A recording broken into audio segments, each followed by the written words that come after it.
Back in September of 2023, I told myself that I would compete in my first ever classic physique bodybuilding show in the summer of 2024. This is gonna be my journey to doing a bodybuilding show next year. Yep, that's me. You're probably wondering how I ended up in this situation. I wanted to push myself physically as well as mentally, and so this show was entirely self-coached. I had already been studying a lot about working out and dieting, but I wanted to test my knowledge and see how this would actually translate to a show. I'm actually making that whole journey to my first bodybuilding show a docu-series on my channel with the first episode already posted. So if you guys want to check that out, you can, it's right here. But the actual bulking portion of my prep was a valuable learning experience. And I wanted to share with you guys my 5 best takeaways that I learned from 5 months of bulking. Number 1, eat 80 to 90% clean, but also not 100%. To clarify clean eating, I mean eating healthy whole foods for a majority of the time. Usually it's home cooked meals. That way you can track everything more accurately, as well as not only focusing on hitting your calorie and macronutrient goals, but also putting a bigger emphasis on your micronutrients and your fiber intake. I can make a whole separate video for better dieting, but for now, I'll just explain why. During the start of my bulk, I ate clean for basically 100% of my meals, eating the same meals over and over and over again. And while it's not necessary to eat the same things, it was easier to adhere to the diet for me as I was working a full-time job. The point being, I was eating clean. I didn't have any junk food. I didn't have candy, chocolate, chips, or pizza. I gave all of that up. And I felt great physically. But eventually, it did take a toll on my willpower. So much so that towards the end of the bulk, I could no longer hit my calorie goal without eating unhealthy foods. So it became this thing where I would just eat a ton of junk food. And as long as I didn't go over my calories and I hit my protein, I called it a good day. But looking back at the beginning of the diet, if I had just been a little bit less strict up to a certain point, I may have not built up so much diet fatigue. I mean, this is the bulk phase, not the cutting phase, so I wish I was just a little bit more lenient. As for the ending of the diet, just going full in on dirty bulking messed me up as well. It definitely affected my body composition. You may not notice it right away, but the more highly processed foods I had, the worse my actual performance in the gym was. I had way more fats and way less carbs during this point.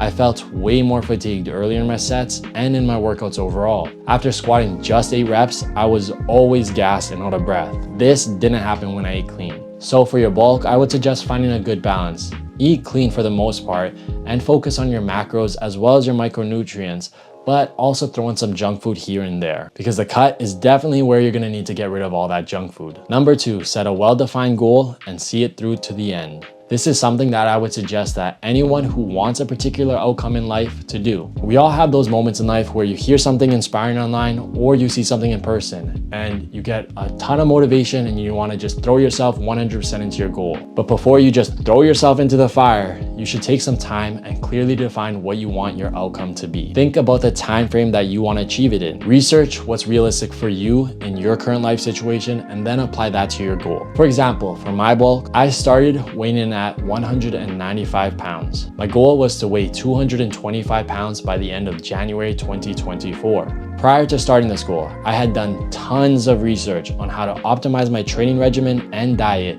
to make this goal not only a reality, but to do it in the most efficient way possible, gaining more muscle than fat in my overall body composition. And because of my research, I also understood, given the time frame and my goal, I would be gaining a considerable amount of fat. Anytime you start a new goal, it's easy to stay on track for the first few days or weeks. But as time goes on and weeks turn into months, you can feel lost. And that same motivation you had at the start will almost always fall off. Having this clear defined goal helped me see light at the end of the tunnel. I knew I had an endpoint to reach, and I only had a certain amount of time to do it, a deadline. This creates a sense of urgency, which in turn can also create more motivation throughout the entire goal. And for me, I had a lot of things pushing me off the path to achieving my goal. But because I knew exactly what I wanted and why, I always found my way back to the path. Number 3, prepare yourself mentally. This was probably the biggest surprise to me for a bulk. Most people know that cutting, especially for a bodybuilding show, is a huge undertaking mentally. It quite literally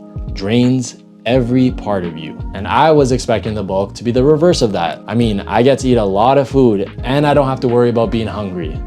what could go wrong? But when you have a goal and you stick to it, there will always be challenges trying to derail you. There's a party and I have to drink for my friends. It's just this one night. My friends are going to a dessert cafe. I can have a break for one day and just eat with them. We're having a family night. A bag of chips won't hurt. One exception leads to another, and so on. And it can quickly snowball out of control. And if it's not that, then life will throw things at you that are completely out of your control, like getting the flu or getting injuries that will prevent you from working out. That's what happened to me. I had a really bad flu twice, lost a lot of weight during both those times, and got injured multiple times. Because I gave myself this goal with only a limited amount of time, it felt like every setback was 1,000 times more amplified. So much self-doubt turned into self-deprecation. It only got worse from there as time went on. I wasn't expecting it to be so hard. And that's not even talking about the diet fatigue you build up after constantly increasing your calories and just trying to shovel food down your throat. I was expecting the bulk to be the easy part of prep.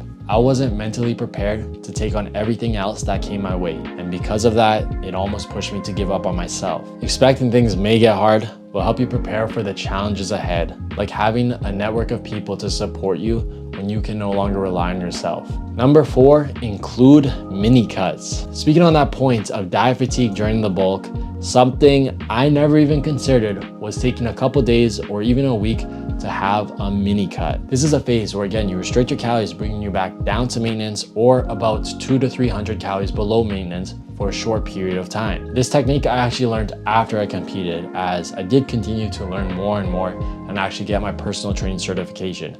But I definitely could have used this back then. Near the end of my bulk, I was eating anything and everything I could just to fill my calories.